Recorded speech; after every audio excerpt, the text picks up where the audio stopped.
Well, lucky you, it is another version of the Rick and Lisa show. Yeah, we've been having these conversations around working with our franchise candidates who are specifically interested in coming in as more of an investor and in that investor seat.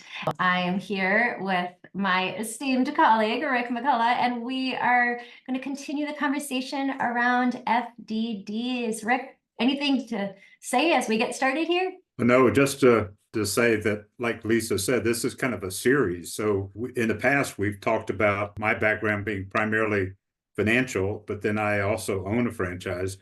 And we want to share is just how we think investors might think about this as a investment opportunity, and have been kind of addressing everything from how people normally go through stages of wealth building. A lot of people don't even think about businesses until very late in their careers, but there's a real opportunity because of compound interest and tax deferral that franchising should be looked at. And when you think about business investments, there's not many investments where you can totally control the investment, yet partner with other very experienced business owners. And so today we're going to talk about how these franchises are typically organized, and then specifically talk about the FDD, which stands for the franchise disclosure document, and is something that is required for them to put together. Just thinking about the evolution of these businesses, most of them start with founders who have established a successful business. They've been operating it for a number of years. They probably have expanded it into multiple locations, have gotten some scale behind them, and then consider starting a franchise. The first step they typically do is they form a separate franchising organization. What you ought to be aware of is there's going to be affiliate organizations. It's going to be an organization where they own and manage their own units, business units that are commonly called company stores. And then there's franchisees that they form through contracts. In the contract, what they do is essentially take their intellectual property, which could be their brand name, could be menus, could be marketing materials, logos, and that type of thing, and either getting it patented or moved into licensing arrangements. And so when you contract with them, essentially you're paying that franchise fee for the use of their intellectual capital.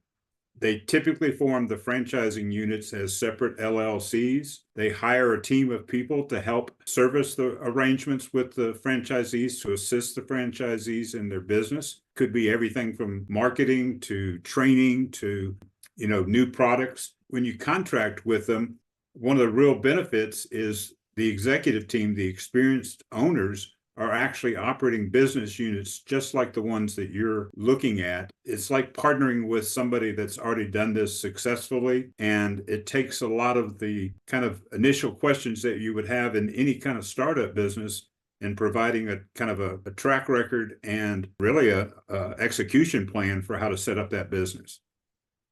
Absolutely. Lisa, That's what we're always trying to get to people. And some of the investors, I think, out there that I've worked with in the past, one of your questions tends to be, why did they franchise? Why wouldn't they just open up all these corporate stores? I mean, some of the people that I work with have done that. You've opened multi-million-dollar businesses, warehouses that are servicing across the country. And that in itself is a business model, a corporate-owned location with a hub and spoke model. And franchising essentially is that hub and spoke model. But I think what you might be missing in the franchise kind of offering, and why those particular businesses chose to go the franchise route rather than the corporate route, is definitely their own story. And it's one of the things that you're going to get, because you are going to get to interface and talk to these people. But from the outside looking in and being around this franchise world for 20 plus years, what I always try to get through to those investors that are wondering, why did they even choose this model, is the fact that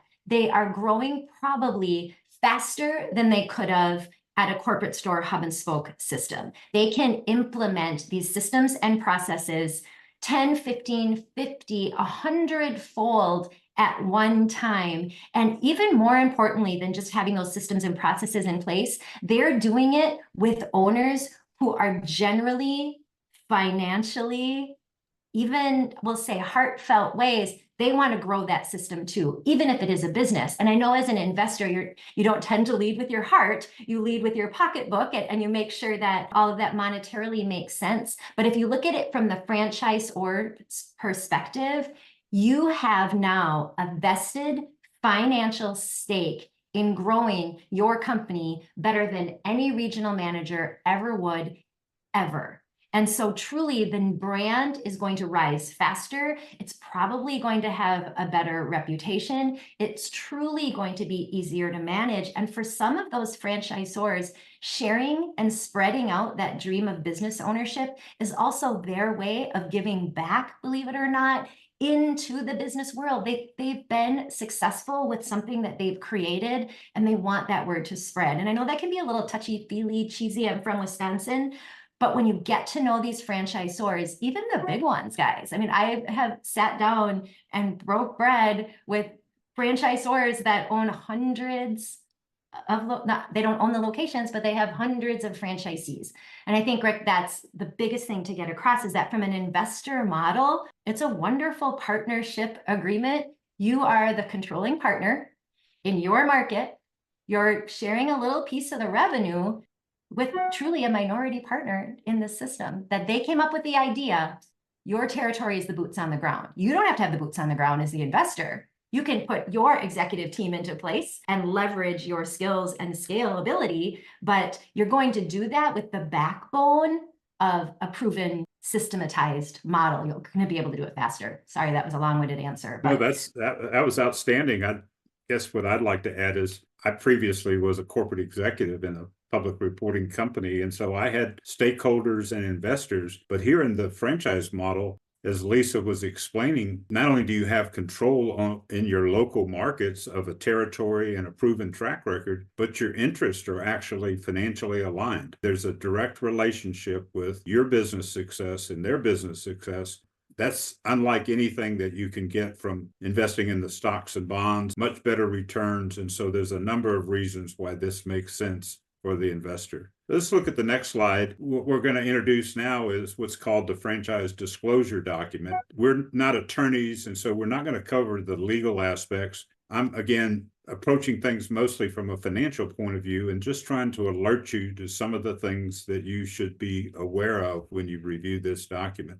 Because the agreements and the franchises can be sold across state lines, the document is actually monitored under the FCC at the national level, and each franchisor has to update their document every year, and they have to file it in each state that they operate in. It's typically about 200 or 300 pages long, and so as you might realize, it's very detailed. It gives you everything from kind of the origins of the franchise, how long they've been doing it, who's involved with it. It shares with you the kind of process that they use to manage their business and work with franchisees. I think the things that I think about that you should be aware of as you review it is it's really incumbent on you as an investor to develop your own financial model for the business. You want to know, obviously, rates of return. You want to know growth patterns. You want to know how scalable it is. You want to know whether or not there's economies of scale.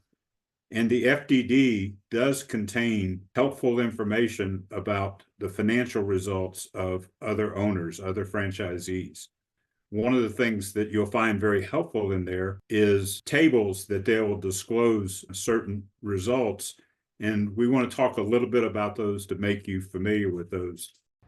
Right, the FDD, when you get to that item 7, item technically 5, 6, and 7, you're going to see tables and numbers that are going to accurately describe what the investment opportunity is. There's going to be a breakdown of those line items. So you're going to see not only franchise fee, but how much is inventory, how much is the build out, ongoing support fees, but also what are you paying the team? What is the working capital? Are there other things, equipment that needs to be taken into account? The item 7 is going to give you those details. And then now into the next segment, we're going to start to share more information around the FDD and how it's going to support our investors and those that are looking from an investor perspective. Thanks so much.